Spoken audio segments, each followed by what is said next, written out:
We are 3 seasons into the Hasbro era when it comes to television and toys, and it has been a really fun time so far.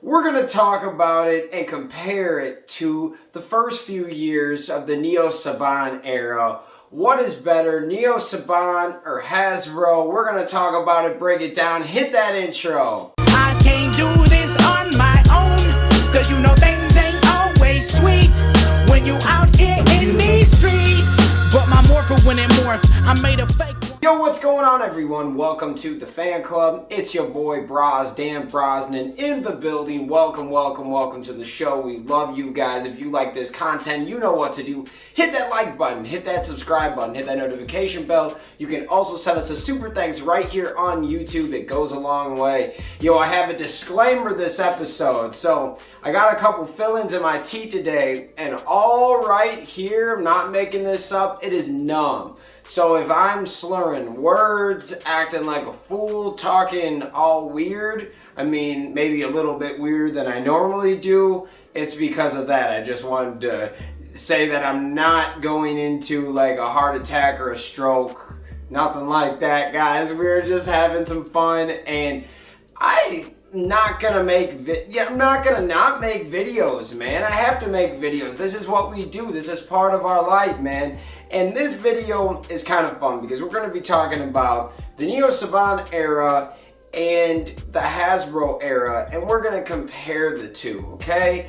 And honestly, these first like 3 seasons, if you count, the 2 seasons of Beast Morphers and this first season of Dino Fury, these 3 really match up with all of the NEO-Saban seasons like combined, like when it comes to production, the productivity of the episodes, the team ups, the stories, the backstories of the characters, man, they're pretty good. So I'm just gonna say right off the ripper, I do like Hasbro a little bit more, but I'm gonna tell you why. And I'm also going to focus on the good stuff that NEO-Saban did, which I think helps. And we'll talk a little bit negative about them, but this is going to be a friendly video because the NEO-Saban era, it brought back Power Rangers. Like when Disney had it, they didn't know what the heck they were going to do with it. So Saban at least brought it back. He stuck to his 90s ways, the things that were popping in 93 through 96. He was kind of reinvigorating that, just introducing that back into the format, which it kind of worked, it kind of didn't. But the first few years when Saban brought back Power Rangers Samurai was actually a hit show. They were chomping in like a million views or a million viewers a week. Like, they were doing pretty good. I think that one of the weeks it got up to like 2 or 3 million. So they had a lot of kids tuning into Nickelodeon. But at that time, more kids were still watching television on cable, and to top it all off, Nickelodeon was giving them a nice 11 o'clock or noon time slot on Nickelodeon. It was nice. Power Rangers was getting the love. And then after a couple years, after Megaforce pretty much, things start to kind of go the wrong direction when it came to Nickelodeon caring about the franchise and the brand. Now, maybe they just hated Megaforce so much that they kind of started to care less and less and less until you get Dino Fury and Ninja Steel at 7 in the morning. Dino Fury's still there, but Dino Charge, I meant to say. It's just no fun for anybody when you gotta wake up that early to watch the show. That was a big downer. And then the biggest downer to that series of shows, like the NEO-Saban era, was, like I just kind of said a few minutes ago, it was that 90s-esque feel where they had to infuse the lesson of the day every episode. There was always that slapshot humor, that comedy that was just kind of dumb, and butt humor and fart jokes and just dumb stuff the kids aren't even into anymore. And the thing that I really took a problem with was there was no continuation with the episodes. Saban made it so you could watch them all out of order. You could have multiple different DVDs or just watch it whenever on TV and it didn't matter, you know? But with a lot of the new shows, the kids they like a story, they like a continuation. I mean, I remember as a kid, I loved when Power Rangers would bring up old past Rangers or old lore or talk about Zordon and just small things, man. It really goes a long way when you can bring back the past even just in a few lines. And that was one thing that they failed to really capture was, yes, they've had team-ups. They've done stuff, but in NEO-Saban, that era, some of it just didn't make sense with the team-ups, or they could have added more to the lore of Power Rangers, but they left a lot of things gray area. So that was one where I felt like they didn't fully listen to the fans and what they wanted, but the fight scenes were cool. There were some cool parts to these shows, but when it came to the vision, see, the writing and everything, that's only as good, because the actor's only as good as the writers. The writer's only as good as the top and what they want. If they want it to be a little weird and a little bit over the top, then they're going to write it over the top, right? Correct? So that's kind of where we were with the NEO-Saban era. But man, they had some of the best suits in that era. Honestly, those Ninja Steel suits were so fire. The Mega suits were fire. The Samurai suits were fire. The Dino Charge suits were fire. Man, they had a lot of sweet suits. They had some nice talent that came from these shows. They had some great actors and actresses, great cast members. There was a lot of great things, great toys that came out of this era too from Bandai. I actually really liked this era. It wasn't my favorite era, but Power Rangers always has its ups and downs. So Hasbro, it has not been perfect, but I thought it was a nice handoff.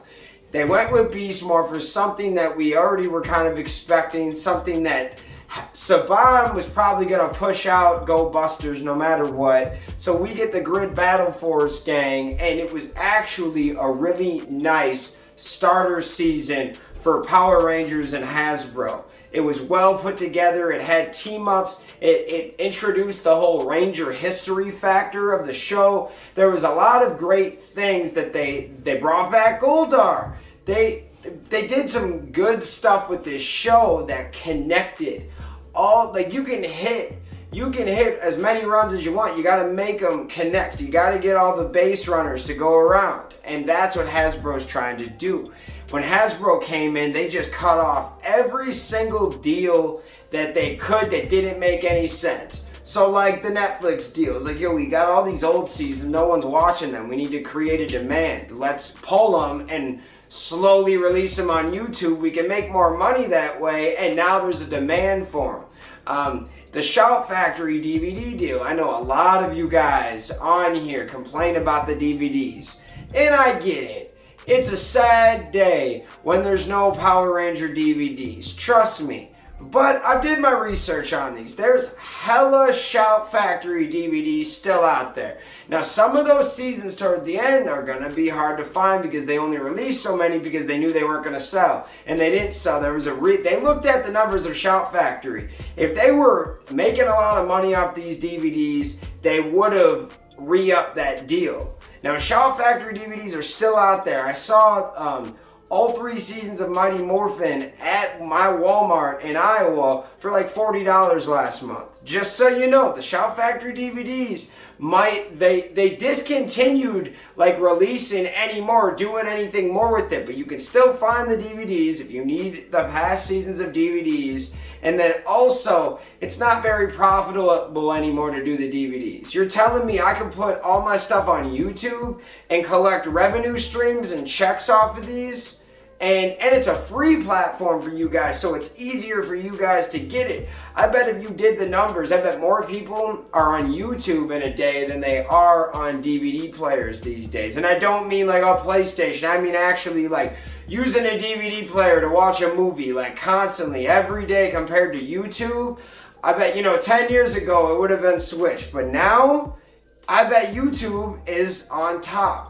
And that's what they're looking at. I understand that things inconvenience us And we want them to be like they were 10 years ago, or, you know, something that it's relatable and I like and I love. But at the same time, if you loved it so much, everyone else would love it so much and they'd buy it. Because you got to remember, as a businessman, I sell products too. I sell DJ services. I got a mini little toy shop in the mall with my buddy. Like, dude, you got to go for what sells. I can't be buying stuff. I can't be offering things that no one's going to buy.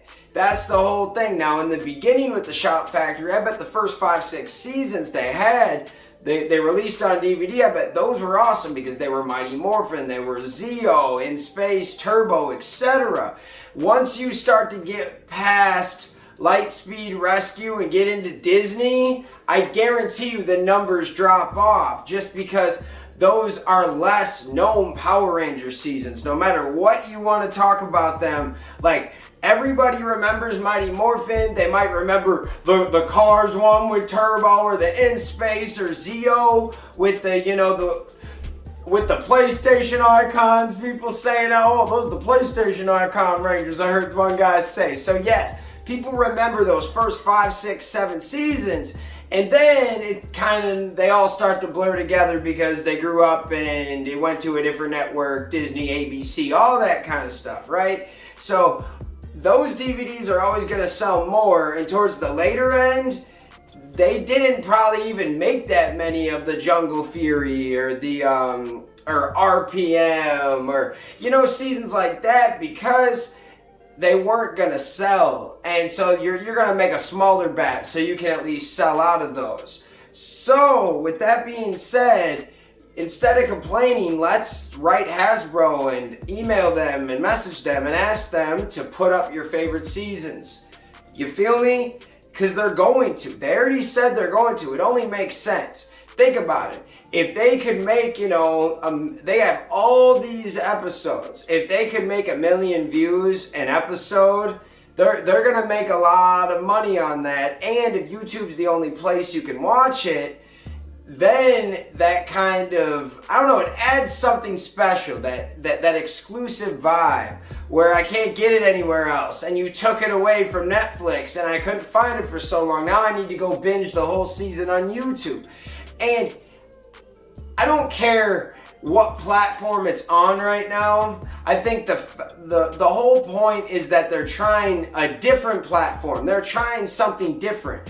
They're taking the Netflix shows that are hits and keeping them on there, like Mighty Morphin in the last few years, the more relevant years of Power Rangers, and then they're putting the rest of the seasons that kind of got taken off. People are missing those seasons. They're begging for DVDs. They're going to give you free ones. So you don't even have to buy the DVD. You can just get it for free. You know, it's not like you're paying for a streaming service where you don't really own these movies, but you can watch them and rent them. No, there's no contract. All they ask is you watch a few ads. That's it. So at the end of the day, I think it's an amazing deal what they're doing here because they're showing that they're willing to take risks. Okay, that's the biggest thing for me is I'd rather see you strike out trying to reach for the stars than not trying to do anything, not giving it your all. Like NEO-Saban era was kind of fell in love with what worked and they knew it was safe. They knew that they could meet their numbers somewhat and be okay. But Hasbro's trying to go above and beyond that. They're trying to break some records. They're trying to make this Power Rangers the most popular Power Rangers out of any of them. Yeah, it was cool in the 90s, but we're not trying to do the 90s no more. We're trying to do the 2021, the 2022 version, right? So we got to get this going. When I'm comparing NEO-Saban era to Hasbro, there are things on both sides that I actually liked. It's just Hasbro is going to be able to do a little bit more, and they are. They're listening to the fans. They're giving us Ranger history. They're giving us team-ups that are actually pretty fun. Now, when it comes to the toys, I know your guys' pain. I know that they were really slow with the Beast, or with the Dino Fury release. Super fast with the Beast Morphers release. Had a bunch of stuff right away when that series dropped. But Dino Fury, no. heard there was COVID related. There were things in there that it just didn't work out. That's why the Megazords took so long. But they actually delivered some really good products so far. The last 3 years, there have been hiccups. There have been. But overall, they've been releasing some really nice lines of toys, products, accessories, all that fun stuff. Hasbro's been doing a good job. I want to say they're about on par of what Bandai did, but they're starting whole new. So even if they're a little bit worse, it's still pretty good because of the fact that it's their first few years in. And I want to say the first year or two was when, like, you saw in the Power Ranger groups, people were talking like, oh, look at my figure, the leg's popping off. And I had one where literally her leg could bend. It could bend, but I bent it and it had even the little line there. So like I knew it wasn't like the rest of them bent, right? And I did it and I just broke her whole dang leg off. It was a yellow Zoe Ranger. Later on, I got a new one. They sent me a new one, which was Fire Hasbro. That's why I still rock with y'all. Like, they sent me a new one and that one was fine. But I've actually heard of people breaking the legs off them, and then a few of them, I don't know if it was a bad batch, but I saw a few pictures online of some Lightning figures where the paint jobs were kind of funky on them. And not just like, dude, if there's a little dot or something small, it's not that big a deal to me, but like this one whole side of the back was like all the paint looked like tie-dye, all the like it was like faded, it was brand new. So there were a few things Hasbro did the first year or two, but this third year, I've been appreciating a lot more of their products. They've been giving us stuff that we never gotten before. Like, we got a Lord Zed mask coming. There's some cool stuff with Power Rangers coming from Hasbro that Bandai didn't do. Bandai kind of lived off of Mighty Morphin for a long time, and then once they were kind of done with it, that's when they dipped. So they didn't really tap into a lot more things that they could have. Now, we got a lot of figures in the Legacy collection, obviously, kind of like the Lightning collection. But now the Lightning collection is going to be able to be fully completed at some point in life, right? Like, that's the whole point, is to get these and have just the whole collection or your set of teams that you like. They're going to be able to, over the next few years, complete that collection, which is just crazy to think about. So those toys are going to get better over time too. So I think Hasbro has the advantage right now of just being in the better position than Saban was with the NEO-Saban era, with Samurai and Megaforce. I have full confidence that we're on our way up here. If this was a stock, we've been hovering here. We're slowly I won't even say like up. We're slowly just going in the right direction. And that's all I really have to say about this one. I want to know your thoughts. I could talk all day about Saban and Hasbro, but I honestly think that Hasbro has done an amazing job so far, given all of the circumstances, what they're doing, and I'm not a guy that's going to sit here and act like they haven't done anything wrong. It's just their hiccups have been minor, and they're going to run into hiccups because they're trying a bunch of new things with Power Rangers they've never done before. So I'm down with the team taking some risks and making a few mistakes, because that's what's going to happen. They've never had Power Rangers before, so they're going to figure it out. But the thing I love, and I'm going to end on this, is watching their videos, watching their stuff. They are actually connecting with Power Ranger YouTubers. They're the people that work for Hasbro and the Power Rangers kind of group. They love Power Rangers. They're actually excited for this brand, and you could tell that a lot of these guys used to be fans of the show. So and they still are fans of the show. They watched it as kids, and that's big. That's all you ever want when you're working on something that you loved as a child or something nostalgic. You just want people that are working on it to just like it and care for it like you do. And there's been plenty of movies that we can talk about, or projects where a big director or someone gets on it and they didn't really watch the show, they didn't read the book, and they're just kind of changing it to what they want. And it doesn't work out. And I think that Power Ranger fans, if they're part of the process, they're gonna make it work. We don't need to do it. We can change it. We can make it new. We can bring back the old. It's just the fans are gonna know what we really want. And so far, Hasbro has been a step above what NEO-Saban has given us that little 8-9 year stretch that we had them. So what do you guys think about it? Let me know in the comments. We love you guys so much. Thanks for watching the fan club, and we'll see you next time. Peace. Hey guys, thanks for watching this video. Make sure you hit that like button, hit that subscription button, and also hit that notification bell to stay in the algorithm. Do you guys support the fan club? You want to help us make our next episode and keep this show running? Well, check out our brand new fan club t-shirts. These are on our Square site. Go check that out. Go check us out on all social media platforms. And thank you for rocking with us, guys.